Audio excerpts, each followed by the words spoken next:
Hey guys, and welcome back to another Mortal Kombat 11 video. Now in today's topic and discussion, I wanted to talk about a recent rumor that has arisen as of last week, and this is regarding the possible contents of the second Kombat Pack. Now if you somehow can't tell, this is going to be somewhat spoiler heavy, as we're going to be discussing the quote unquote leaked character that is in this supposed Kombat Pack. So again, I really wish to reinforce this, spoiler warning for the possible future contents of Kombat Pack 2, so leave now if you don't want to know too much. Okay, now last week from an alleged leaker, in the supposed leaked contents of the pack, we had a character that was referred to as Rob. Now as funny as the idea would be of them introducing a new character simply referred to as Rob, many of us know that this alludes to something much more. The big candidates that we believe they are referring to right now is a blend between Cyrax and Sektor, and finally one that many kind of have their eyes on, that is apparently Robocop.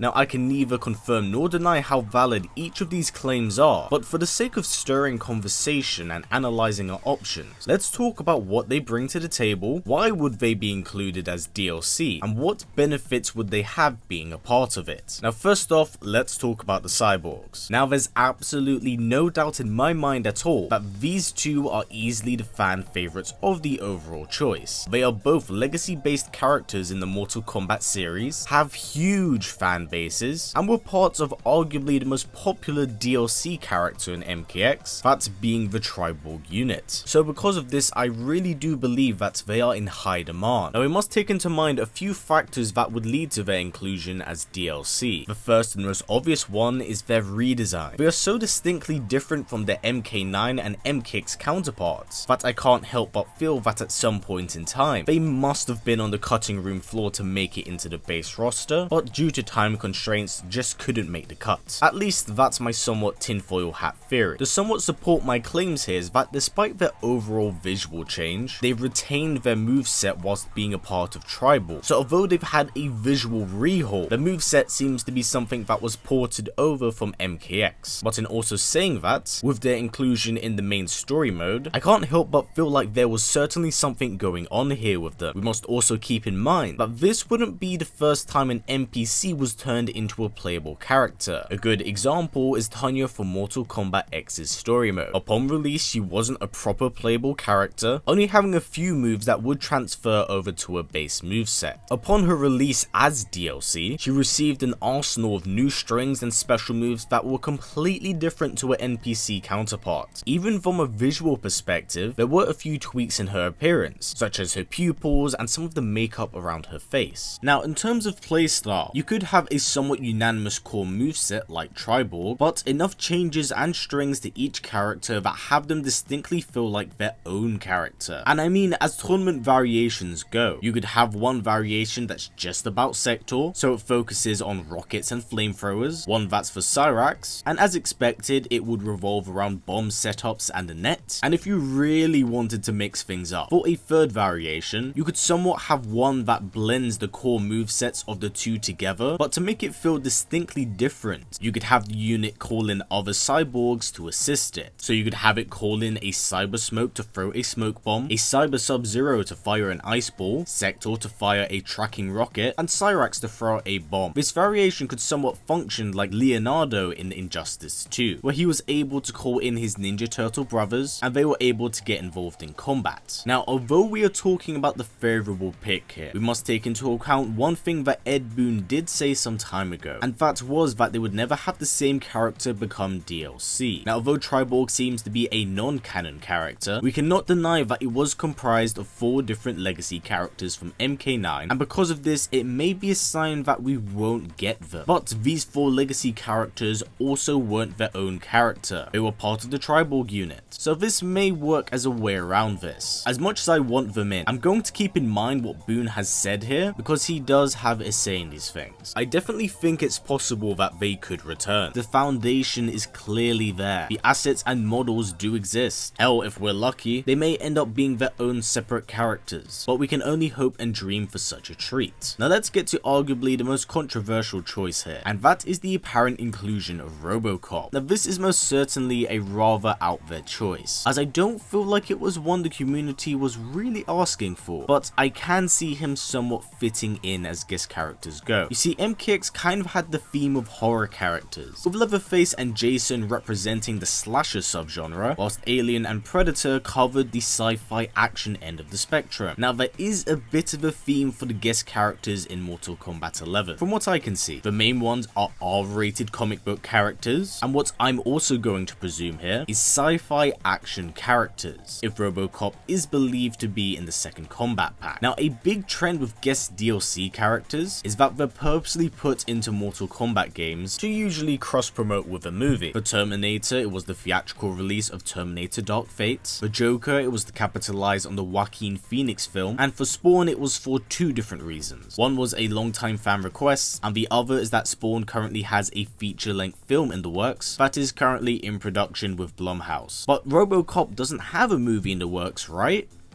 Well, I hate to break it to you all, but yes, there is in fact a Robocop movie in the works. Allow me to break down everything we currently know about what's going on with the film and how far we are into it. Now this Robocop film is rather unique to the franchise. Instead of being a sequel to the reboot movie that came out in 2014, this movie will in fact function as a true sequel to the original, so it will ignore the events of Robocop 2, 3 and the reboot. Now, as of 2018, we learned that this film would be called Robocop Returns, with Ed Newmere as the writer for the project. Now Ed was in fact the writer for the original and first Robocop film, so he does have a true vision of what he would like as a sequel. In July of 2018, Ed would be joined by two other writers, that being Justin Rhodes and Michael Miner, as he did want to bring more of a modern feel to the film, but also still have it be something that was faithful and a true continuation of the first. And to somewhat cap this off, we actually got Neil Blomkamp on as a director for it. Now during the course of 2019, we did learn that a script was finally being put together, and that it was supposedly going extremely well. Although the details have not been disclosed, the film was gaining momentum and traction, but around August of 2019, Neil Blomkamp dropped out of the film, later being replaced by Abe Forsyth. The reason behind this was because Blomkamp wanted to pursue another project, and unfortunately it would be one that would clash with Robocop, so thus he decided to step away to allow the film to progress in its development. Now since then, news on the project has gone rather quiet, as we have no new information regarding filming or casting that's been disclosed to the public, but it has been well known that Ed Newman doesn't wish to disclose too much information about the film. But Robocop's possible inclusion in the Kombat Pack, it wouldn't be hard to think that we are too far away from a reveal. Now back to talking about the Kombat Pack, a reality I think we all must understand is that guest characters are definitely going to become more of a thing from game to game. Now this isn't strictly aimed at NRS, as we have seen other publishers follow suit. Just look at Tekken and most recently Soul Calibur with Haomaru. Guest characters are no new things to fighting games, as it's been going on since the arcade days, so I can 100% see more guest characters in Mortal Kombat 11. But the question is, does Robocop make the cut? Well honestly, the likelihood of him is extremely high. He ticks all of the boxes the other guest characters have, and does go back to what I mentioned earlier about the theme. You see, although Robocop is an